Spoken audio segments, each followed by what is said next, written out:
Okay, that was really good. When I look at you, I don't see your mistakes. That's why we need each other. Okay, that was really good. We are the Thunderbolts! Can't call ourselves that. God, thank you. This has makings of team that can rise to glory. Bring light from the darkness.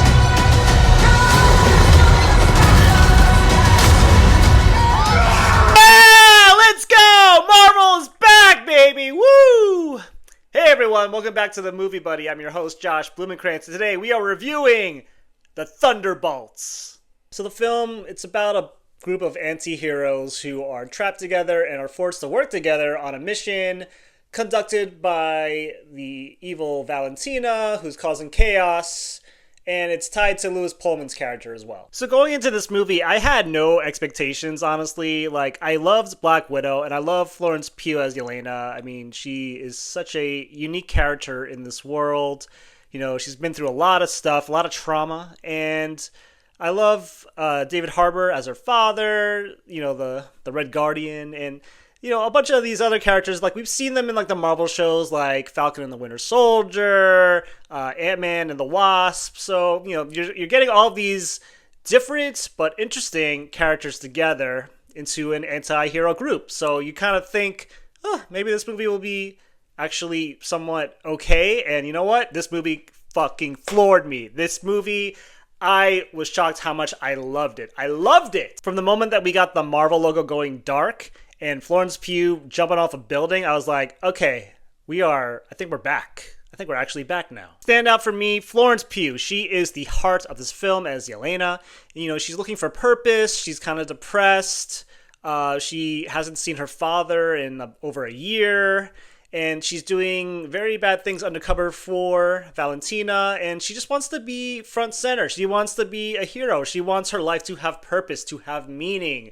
And this film deals with those issues in such a unique, honest way that I haven't seen in an MCU film in quite some time. Like, this is going back to the good old days of the MCU. And Yelena, like, I felt for her. I felt the emotion. I felt the struggle, the drama, everything. It was really hard to watch, but I resonated so much with it, and it was beautiful to see. I mean, ultimately, she doesn't want to be alone anymore, and she learns that, like, it's okay to be a team player. It's okay to confide in other people. You know, you can't have things deep down inside. You have to let it out. I'm so amazed with Florence. Like, this is truly one of her best performances of her career. John Walker, played by Wyatt Russell, he is, you know, pretty much an asshole like he was in Falcon and the Winter Soldier, but they decided to give him depth and comedy as well.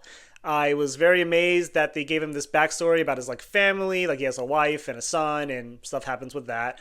But yeah, it was kind of interesting to see him as, like, a different kind of Captain America, but he's trying to be good. It's really refreshing to see this character go from point A to point B, and I really liked his trajectory throughout the film. Hannah John-Kamen plays Ghost, and the last time we saw her was in Ant-Man and the Wasp, and I actually like her in this movie a lot more than that one because she has more control of her powers, she's not in pain anymore, she actually shows a bit more heart than the other characters. Like, she's actually trying to be good, and she is actually trying to help. So that was really cool to see. I like this character, and I can't wait to see her in more films. Sebastian Stan returns as Bucky, and I really gotta say that he keeps bringing new layers to this character every movie that he's in. He's a congressman now. He's more in control. He's a really good resource to the team. I mean, he's been through it all. He's been, since the first, like, Captain America movie to now, like, the evolution of Bucky is truly inspiring to see, and I can never get tired of seeing Sebastian Stan play this character because he's awesome.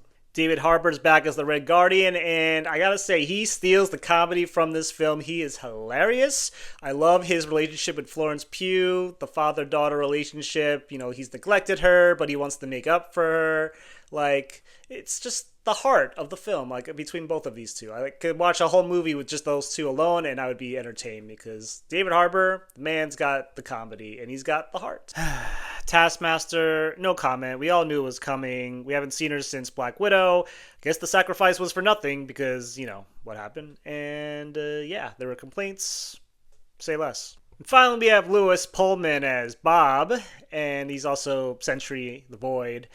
All of those characters, and it's kind of hard to believe that Stephen Yeun was originally going to be this character, but due to scheduling conflicts, he could no longer play the part. But man, Louis Pullman, this is a career best for him. I loved him in Top Gun Maverick, and he was good in Lessons in Chemistry, but this is the role that's going to break him into this business even more. Like, he was like giving us so many different layers.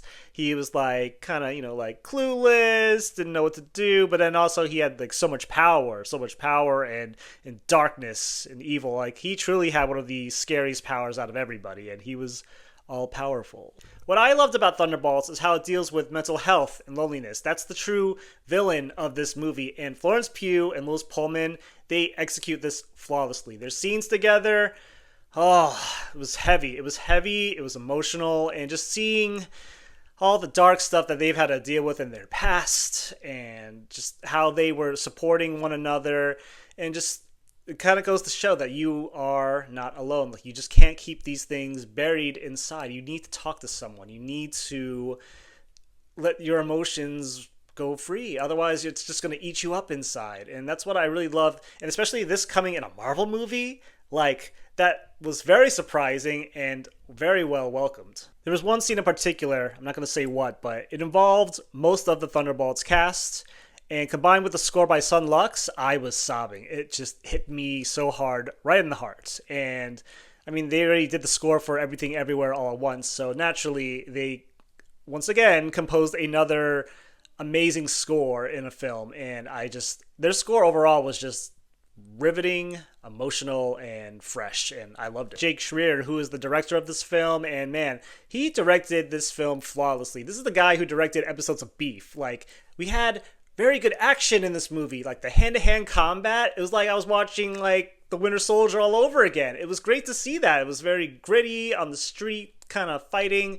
The camera got very good angles of it. Like, I believed it. It was practical. Most of this movie was practical, and it was just such a welcome to see that again. And the visual effects were good. There were sequences of darkness that were being implemented, with like shadows, and it was very scary. Like, you get sucked into these shadows and you're reliving the worst parts of your life, which goes into effect with like Florence Pugh's character and Louis Pullman's character, just like seeing that, and a little bit of Wyatt Russell's character too.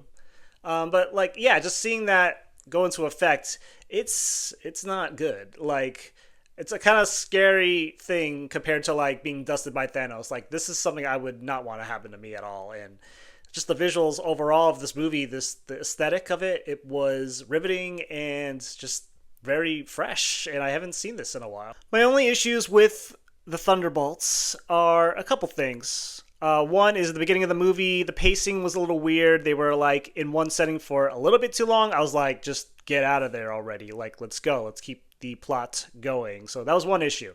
Second issue I had was Valentina. I love Julia Louis-Dreyfus, but I'm just not that big of a fan of that character and just her decision making. And Geraldine, bless her heart, she is a great actress. She's just basically her assistant in this movie. Like, she's doing stuff, but it doesn't go anywhere. And Aya was supposed to play this character, but I mean, I guess she wasn't missing much. But Geraldine did the best with what she got. But to sum it all up, The Thunderbolts was a fun time at the movies. Like, these were characters that I enjoyed in their other films and TV shows, and having them work together, like, just as an anti-hero group, and like with the comedy and the action, and again, the mental health awareness. I really appreciate that. Like, that goes such a long way for me to get emotionally invested in your characters. I loved it. I loved it so much. Despite a few issues here and there, I had a really good time with this. And especially the end credits. The end credits got me hopeful that maybe the MCU can make a comeback. I mean, at least for the next film. After that, to be determined. So it's gonna be a rocky one for sure, with like so many characters and Doomsday. Oh my god. But yeah, if I had to grade the Thunderbolts, I'm gonna give it a 9 out of 10. I really liked it. It got me emotionally invested. I cried several times. I want to see it again. That's how much I really love this movie. It was like almost perfect. Just a few minor flaws, but for the most part, had a really good time with it. So yeah, and those are my thoughts on the Thunderbolts. If you like what you heard, go ahead and hit the subscribe button on the channel. I greatly appreciate your feedback and your support. And remember, when you go to the movies, bring your buddy and talk about movies. Until next time, see ya!